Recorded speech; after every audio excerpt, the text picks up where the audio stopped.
छूट जाता है, ये पहले कहते थे, अब नहीं। चंदन भैया अब यही कहते हैं।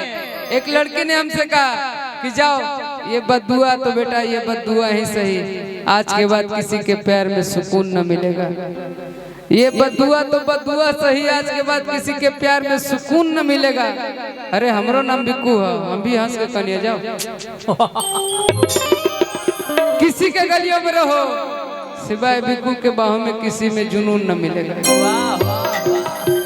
इस हरी हरी ओढ़नी देखिला तो हमरा थोड़ा सा टेंशन होला, लेकिन ठीक बा ना। हरियर रंग देख के ना कोई भी ग्रीन सिग्नल पार कर चाहेला भैया, ए चलते कहता है ज्यादा हरियर ओढ़निया सुखा गई, लेकिन ये ठीक बा।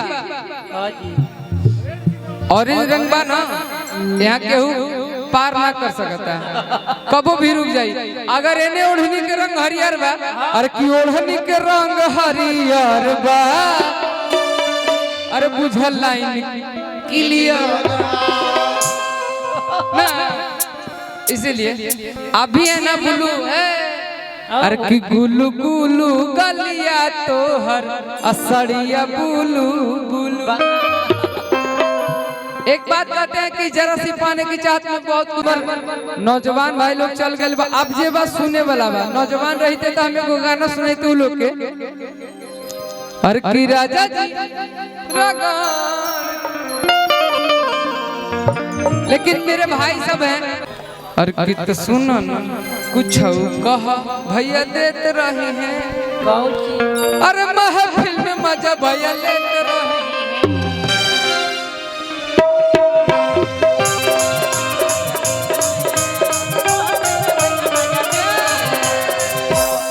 लेकिन जानता नहीं भैया, कलाकारी में जितना पैसा वहाँ कहीं नहीं। काज करने माथा से आ गए कि सुनो ना भैया देते रही है, महफिल में मजा लेते रही है। अरे 1 सेकंड बजे नहीं 50 रुपए दिले, इतना अंबानी ना कमाते हुए हर 1 सेकंड। बहुत बहुत पुरस्कार। लेकिन हम एक बात कहेंगे ना, और कितना रंगदारी मिलाल बा विरासत में, टाइम न लागी।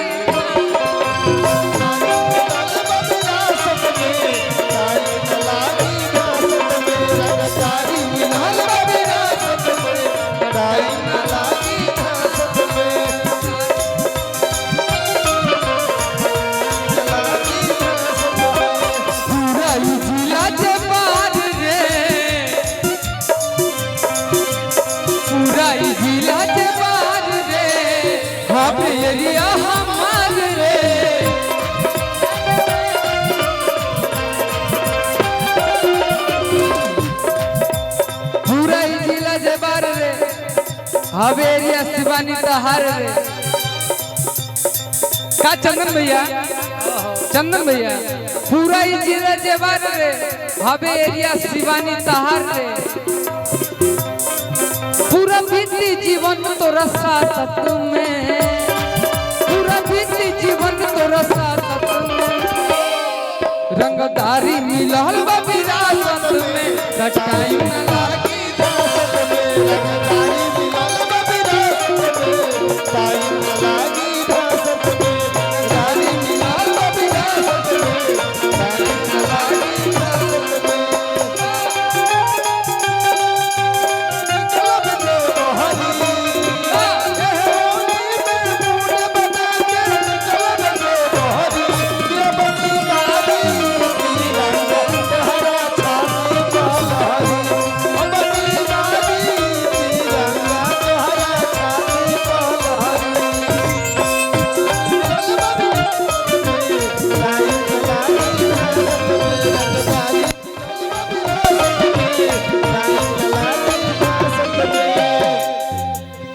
इसलिए ना चलत रहे मीठा मीठा। इसलिए ना अरविंद भैया सीधा कर दे। हाँ ये रंगदार हम तना मीरे,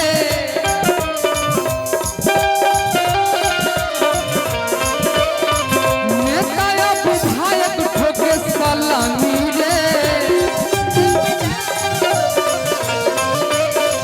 हाँ ये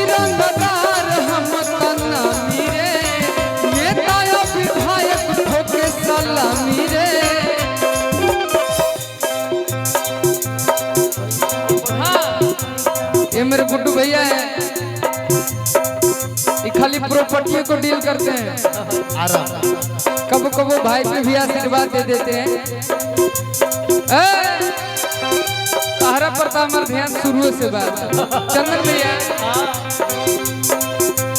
तारा पर बुल्लू वाली पर तो ध्यान शुरू से बात। अरे तीन गो रंगे बा लाल हो जाए तो रुक जा, ऑरेंज हो जाए तो तैयार हो जा, हरियर हो जाए तो घुस जा।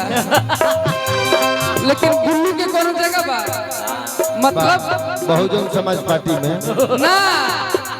अच्छा तो हम कौन पार्टी से हैं? मायावती ना बुल्लू है के मतलब एने अब उत्तर प्रदेश अब बड़ गील बड़ हंसत रु ओढ़नी के रंग बुल्लू लागे बुल्लू बुल्लू तू त जादू चले बा कबार के दिन दो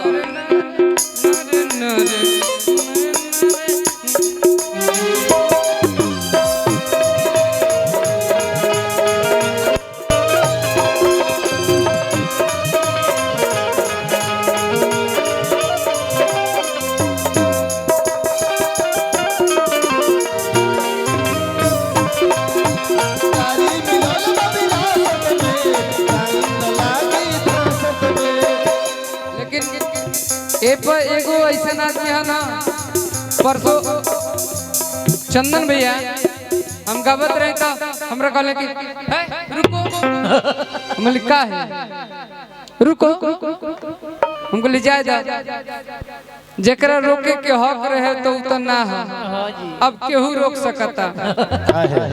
एगो होला लाश एगो होला जिंदा लाश। उत्तर प्रदेश के लोग रोकेला हाँ तोहरा के यूपीए के लोग रोकेला तो यूपीए से दू लोग बा एके लोग नहीं खेनो एगो दूगो लोग बा यूपी से दे दे हाँ